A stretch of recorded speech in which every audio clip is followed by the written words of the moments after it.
ఎన్నికల వేళ ఏపీలో పొత్తు రాజకీయాలు ఊపందుకున్నాయి. టీడీపీ, జనసేన, బీజేపీ పొత్తుపై ఇవాళ నిర్ణయం వెలువడే అవకాశం ఉంది. మధ్యాహ్నంలోపు పొత్తుపై అధికారికంగా ప్రకటన వచ్చే ఛాన్స్ ఉంది. నిన్న ఢిల్లీలో అమిత్ షా, జేపీ నడ్డాతో చంద్రబాబు, పవన్ కళ్యాణ్ భేటీ అయ్యారు. పొత్తులు, సీట్ల సర్దుబాటుపై చర్చించారు. ఇవాళ మరోసారి బీజేపీ, టీడీపీ, జనసేన పొత్తు చర్చలు జరగనున్నాయి. అమిత్ షా నివాసంలో మరోసారి భేటీ కానున్నారు మూడు పార్టీల నేతలు.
ఎన్నికల వేళ ఏపీలో పొత్తు రాజకీయాలు ఊపందుకున్నాయి. టీడీపీ, జనసేన, బీజేపీ పొత్తుపై ఇవాళ నిర్ణయం వెలువడే అవకాశం ఉంది. మధ్యాహ్నంలోపు పొత్తుపై అధికారికంగా ప్రకటన వచ్చే ఛాన్స్ ఉంది. నిన్న ఢిల్లీలో అమిత్ షా, జేపీ నడ్డాతో చంద్రబాబు, పవన్ కళ్యాణ్ భేటీ అయ్యారు. పొత్తులు, సీట్ల సర్దుబాటుపై చర్చించారు. ఇవాళ మరోసారి బీజేపీ, టీడీపీ, జనసేన పొత్తు చర్చలు జరగనున్నాయి. అమిత్ షా నివాసంలో మరోసారి భేటీ కానున్నారు మూడు పార్టీల నేతలు. దీనికి సంబంధించి మోర్ అప్డేట్స్ మా ప్రతినిధి ప్రసాద్ ఢిల్లీ నుంచి అందించేందుకు లైవ్లో సిద్ధంగా ఉన్నారు. Prasad, over to you. Chandrababu Naidu ఇంకా వెయిట్ చేస్తున్నాడు అమిత్ షా నివాసం నుంచి పిలుపు కోసం.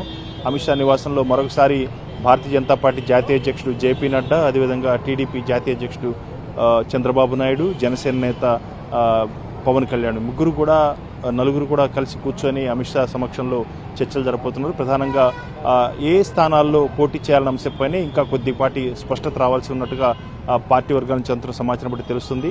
ప్రధానంగా 5 స్థానాల్లో పోటీ చేసేందుకు ఏకాభిప్రాయం కుదిరింది. అయితే మరొక 2 స్థానాలు కూడా బీజేపీ పోటీ చేసేందుకు గట్టిగా అడుగుతున్నట్టుగా తెలుస్తుంది. దీనికి సంబంధించి బీజేపీ అగ్రనాయకత్వం కూడా రాష్ట్ర నాయకులతో మాట్లాడడం జరిగింది. అదేవిధంగా నిన్న చర్చల వివరాలను కూడా తెలియచేయడం జరిగింది. దానికి సంబంధించి వారి నుంచి కూడా కొంత ఫీడ్బ్యాక్ తీసుకున్న తర్వాత ఈ చర్చల్లో వారు చెప్పినటువంటి అంశాలను, అంటే రాష్ట్ర నాయకత్వం చెప్పినటువంటి అంశాలను కూడా వీరి ముందు ఉంచేందుకు ప్రయత్నం చేస్తున్నారు అన్నట్టుగా తెలుస్తుంది. కాబట్టి ఈ సమావేశంలో మాత్రం స్పష్టత వచ్చే అవకాశం ఉంది. పొత్తు మాత్రం దాదాపు ఖరారైంది. అందరూ కలిసి పోటీ చేయాలని చెప్పి నిర్ణయానికి రావడం జరిగింది. ఉదాహరణకు కొన్ని స్థానాలు హిందూపురం, అదేవిధంగా విశాఖపట్నం స్థానాన్ని కూడా 2 స్థానాలు కూడా తమకు కేటాయించాలని చెప్పి బీజేపీ గట్టిగా కోరుతున్నట్టుగా తెలుస్తుంది. ఈ 2 స్థానాలకు సంబంధించి మరొకసారి చర్చ జరపబోతున్నట్టుగా తెలుస్తుంది. ప్రధానంగా ఇప్పటివరకు అయితే రాజంపేట, తిరుపతి, అదేవిధంగా అరకు, రాజమండ్రి, నరసాపురం ఈ 5 స్థానాలకు సంబంధించి మాత్రం స్పష్టత వచ్చింది.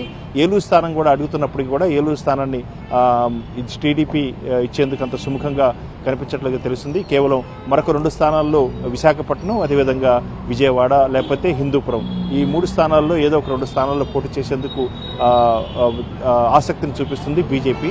దీనికి సంబంధించినటువంటి వివరాలను కూడా వాళ్ళకున్నటువంటి సర్వే వివరాలు, అదేవిధంగా ఆ పార్టీకి ఉన్నటువంటి బలాలను కూడా ఈ సమావేశంలో వారి ముందుంచేందుకు ప్రయత్నం చేస్తున్నట్టుగా తెలుస్తుంది. కాబట్టి ఈ సమావేశంలో అందరూ చర్చించిన తర్వాత ఒక నిర్ణయానికి వచ్చే అవకాశం ఉంది. ఈరోజు మాత్రం ఖచ్చితంగా 3 పార్టీలు కలిసి ఏ స్థానాల్లో పోటీ చేయబోతున్నారు అన్న అంశంపై మాత్రం ఒక స్పష్టత తెచ్చే అవకాశం ఉన్నట్టుగా తెలుస్తుంది. ఆ తర్వాత చంద్రబాబు నాయుడు ఇక్కడి నుంచి బయలుదేరి వెళ్తారు. Okay, thank you Prasad.